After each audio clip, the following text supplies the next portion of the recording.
Hello viewers, welcome to BRK real estate. నేను మీ ఫాతిమా. ఈరోజు మనతో పాటు ఉన్నారు famous real estate expert Nanduri Ravikumar గారు మనతో పాటు ఉన్నారు. సార్తో మాట్లాడి పూర్తి వివరాలు తెలుసుకుందాం.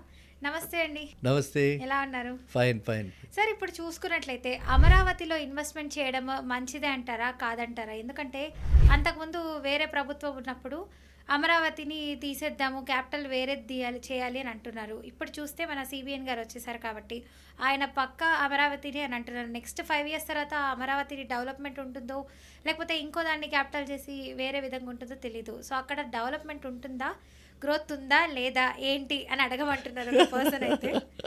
చాలా సంతోషంగా ఉంది, ఎందుకంటే ఇది ఒక ఆషామాషి వ్యవహారంలా అయిపోయింది. ఏంటి, ఒక చీఫ్ మినిస్టర్ ఉన్నప్పుడు అన్న అమరావతి అంటే ఇదే సిబిఎన్ గారు లాస్ట్ టైం ఉన్నప్పుడు అమరావతి స్టేట్ క్యాపిటల్ అంటాం.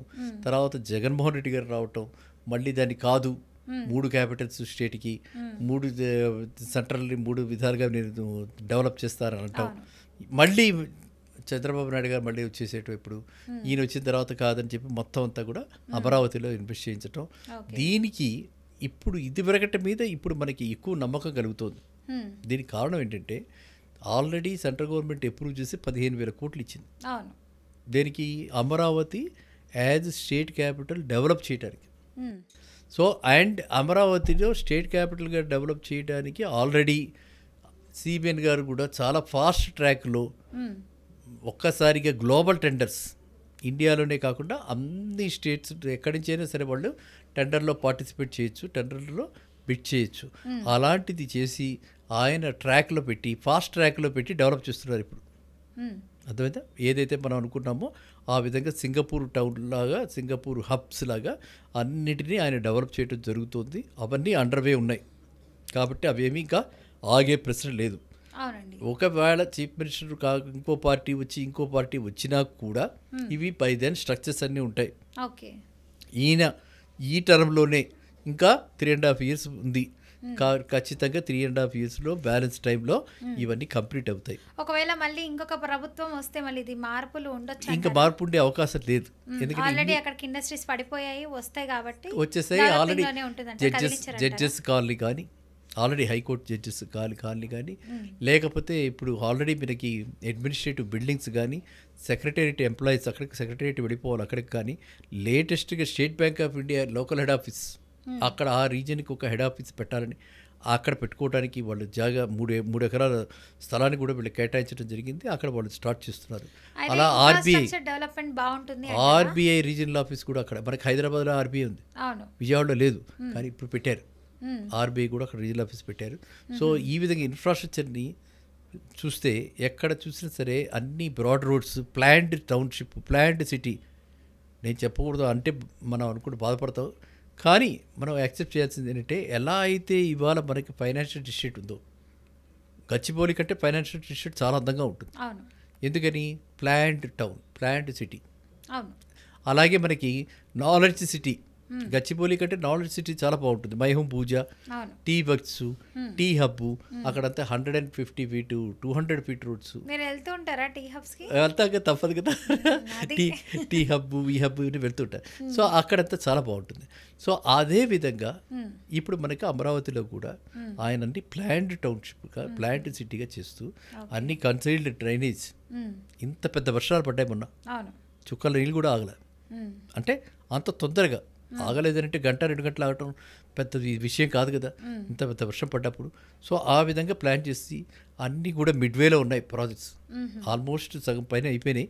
కాబట్టి ఇవన్నీ కూడా కంప్లీట్గా రూపుదాలుస్తాయి. కాబట్టి అమరావతిలో పెట్టుబడి పెట్టుకోగలిగితే ఆల్రెడీ వీళ్ళు హైప్ చేసేస్తున్నారు కాబట్టి, అలా కాకుండా మన వితిన్ అవర్ దీనిలో పెట్టుబడి పెట్టుకోగలిగితే అమరావతి కంప్లీట్ రూపుదాల్చడానికి 3 ఏళ్ళు పడుతుంది. 3 ఏళ్లలో మన పెట్టుబడి డబల్ మినిమం అయితే అవుతుంది. అండ్ డెఫినెట్గా ఏంటంటే ఏ గవర్నమెంట్ వచ్చినా, ఏ పార్టీ రూలింగ్లో వచ్చినా ఇంత ఇన్ఫ్రాస్ట్రక్చర్ డెవలప్ చేసిన తర్వాత ఈ ఇన్ఫ్రాస్ట్రక్చర్ని కాదని దీన్ని ఇంకో దగ్గర పెడతామంటే సెంట్రల్ గవర్నమెంట్ ఖాళీగా కూర్చోరు, ఎవరు ఊరుకోరు. అది జరిగే విషయం కాదు. ఇంకా అది అమరావతిలో ఇన్వెస్ట్మెంట్ పెట్టుకుంటే ఎలాంటి ప్రాబ్లం లేదు, మనకంతా మంచి జరుగుతుంది, సిచ్యువేషన్స్ కూడా అక్కడ బాగానే ఉన్నాయి. సో నెక్స్ట్ 5 years కూడా పెద్ద ఏం ప్రాబ్లం ఉండదు, లేదని అంటారు. ఏమి ప్రాబ్లం ఉండదు. ఇంకా అసలు చెప్పాలంటే మీరు యూత్కి మీకు తెలియాల్సింది ఏంటంటే prestigious number 1 private engineering college ఏంటి? SRM college. అలా అదేవిధంగా నెంబర్ 2 వెల్లూరు విఐటి. ఈ ఎస్ఆర్ఎం కాలేజ్ క్యాంపస్ అమరావతిలో ఉంది, విఐటి కాలేజ్ క్యాంపస్ అమరావతిలో ఉంది. ఆల్రెడీ 2 వచ్చేసాయి. ఇంకా వాళ్ళు ఇంకా ట్రై చేస్తున్నారు, ఐఐటి బిట్స్ కూడా తీసుకురావడానికి ట్రై చేస్తున్నారు. ఆ ఐఐటి బిట్స్ కూడా వచ్చేస్తే ఇంకా మిగిలింది ఏముంది? అన్నీ వచ్చేసినట్టు engineering college, top most engineering college అన్నీ కూడా అమరావతి చుట్టుపక్కల వచ్చేస్తున్నాయి. ఇవి ఆల్రెడీ సెషన్స్ బయటకు వచ్చేసి ఫస్ట్ బ్యాచ్ అయిపోయి సెకండ్ థర్డ్ బ్యాచ్ కింద వచ్చేస్తున్నారు అనమాట. సో అందువల్ల ఏంటంటే అన్ని ఎడ్యుకేషన్ల పరంగా అమరావతి ఒక కేంద్రంగా తయారవుతుంది. అదేవిధంగా ఇప్పుడు మనకి ఏఐసిటీ లాగా మనకి తెలంగాణలో ఏఐసిటీ వచ్చినట్టు అక్కడ ఆయన కూడా ఒక పెద్ద ప్లాన్ చేసి అది కూడా తీస్తున్నాడు. సో తండ్రి కొడుకులు ఇద్దరు కూడా, తండ్రి అడిగితే చంద్రబాబు నాయుడు గారు కానీ నారా లోకేష్ గారు కానీ ఇద్దరు కూడా పోటాపోటీగా, అండ్ లోకేష్ బీయింగ్ యూత్, మనందరికీ కూడా మీ అందరికీ కూడా ఆయనే కదా ఐకాన్, అవునా? యూ పీపుల్ గెట్ కనెక్టెడ్ కదా. సో ఆ విధంగా ఆలోచించి ఎక్కువగా ఈ focusing more on development and IT industry, in particular IT industry. చాలా ఎక్కడికి వెళ్ళైనా, సింగపూర్కి వెళ్ళైనా, దావోస్కి వెళ్ళైనా, ఎక్కడికి వెళ్ళినా సరే అవి తెస్తున్నాడు, అవన్నింటినీ స్వయంగా చూసుకుంటున్నాడు. సో అది ఒక తన సొంత బేబీ లాగా స్టేట్ని ఆయన చాలా బాగా, అంటే నా ఉద్దేశంలో తండ్రికి మించి తనయుడు అనిపించుకుంటున్నాడు అనిపిస్తుంది నాకైతే. అంత బాగా చేస్తున్నాడు. సో మనకి పిల్లలకి చదువుకి సంబంధించి కూడా మంచి యూనివర్సిటీస్ ఉన్నాయి. సో అలాగే మంచి ఇన్ఫ్రాస్ట్రక్చర్ డెవలప్మెంట్ కూడా మనకు అమరావతిలో జరుగుతుంది అంటున్నారు.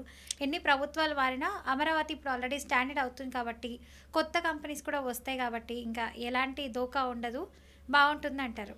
షూర్గా. ఇంకా మనకి పక్క కంట్రీస్ నుంచి కూడా కొంత మనీ అనేది జనరేట్ అవుతుంది, ఇక్కడ ఆఫీసులు పెట్టడానికి ఛాన్స్ ఉందని చాలా అంటారు. చాలా ఎక్కువగా ఉన్నాయి, అలాంటి ఛాన్సెస్ చాలా ఎక్కువగా ఉన్నాయి కాబట్టి ఇక్కడ ఇన్వెస్ట్మెంట్ పెట్టుకున్న ఎలాంటి చదువులు చదువుకోవాలన్నా, సాఫ్ట్వేర్ ఇండస్ట్రీ అన్నా, సో ఏ దాని పరంగా కూడా చూసుకున్నా బెటర్ అమరావతి అంటారు. అన్ని రంగాల్లో ఆంధ్ర నుంచి అమరావతి బెటర్, పర్వాలేదు అంటున్నారండి. హైదరాబాద్ నుంచి ఇంకా చెప్పనక్కర్లేదు, అన్ని బాగానే ఉంటుంది. కొంపల్లి దగ్గర నుంచి ఇంకా మేడ్చల్, ఇక్కడ గచ్చిబౌలి, కోకాబెట్ మొత్తం డెవలప్డ్ అయిపోయింది. అమరావతి కూడా అలాగే ఉంటుంది అంటారు. ఖచ్చితంగా. థ్యాంక్ యూ సో మచ్ అండి, మంచి ఇన్ఫర్మేషన్ ఇచ్చారు. సో చూసారు కదా వ్యూవర్స్, క్వశ్చన్స్ అన్ని అయితే అడిగేసాను, ఎవరెవరు అడగమన్నారో. థ్యాంక్ యూ సో మచ్ అండి. ఇలాగే కామెంట్ రూపంలో తెలియజేయండి. నెక్స్ట్ ఎపిసోడ్లో ఈ క్వశ్చన్స్ అన్ని అడగడం జరుగుతుంది.